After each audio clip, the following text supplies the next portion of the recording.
মার্কিন প্রশাসন মনে করছে যে যদি আগে পরমাণু কর্মসূচিতে যদি চুক্তি না হয়, অর্থাৎ ইরান আর পারমাণবিক কর্মসূচি এগিয়ে নিতে পারবে না এবং তাদের সমৃদ্ধ ইউরেনিয়াম যুক্তরাষ্ট্রের কাছে হস্তান্তর করতে হবে।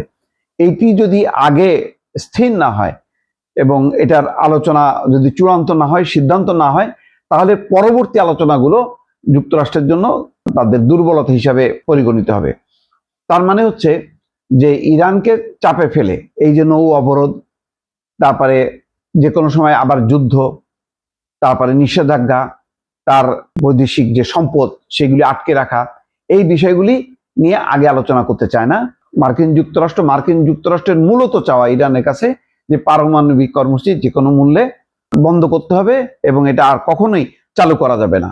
কিন্তু ইরান বলছে যে আগে সেই আলোচনার আগে তাদের বেশ কিছু শর্ত পূরণ করতে হবে, যে চাপের মুখে ইরান নতি স্বীকার করবে না, সেই কারণে নৌ অবরোধ প্রত্যাহার করতে হবে, যুদ্ধ বন্ধ করতে হবে, নিশ্চয়তা দিতে হবে যে ইরানে আর হামলা হবে না, এবং একই সঙ্গে তাদের ক্ষতিপূরণ, যুদ্ধের ক্ষতিপূরণ, তাদের সম্পদ আটকে রাখার যে বিষয়গুলো, এগুলি ফয়সলা করতে হবে।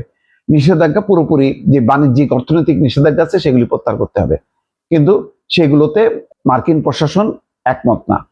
ফলে আলোচনা কিন্তু শেষ পর্যন্ত আটকে আছে এবং যেহেতু নিষ্পত্তি হচ্ছে না, আমেরিকার চাওয়া আগে পারমাণবিক কর্মসূচি স্থগিত করবে এমন একটা ঘোষণার মধ্য দিয়ে ট্রাম্প বিজয়ী হতে চান, সেই আলোচনাটা ব্যাপারেই আমেরিকা আগ্রহী। কিন্তু ইরান চাচ্ছে তার আগে পূর্ব শর্তগুলো যদি মেনে নেওয়া হয় তাহলে তারা পরমাণু কর্মসূচি নিয়ে আলোচনা করতে পারে, এবং সেটিও হচ্ছে 20 বছর বা একেবারে চিরতরে বন্ধ করবে এই কমিটমেন্ট দিতে চায় না, তারা একটা নির্দিষ্ট সময় পর্যন্ত স্থগিত রাখতে চায়।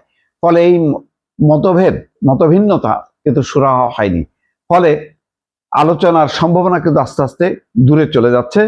যুদ্ধ বা সংকট আরো ঘনীভূত হবার সম্ভাবনা রয়েছে প্রবলভাবে। দর্শক।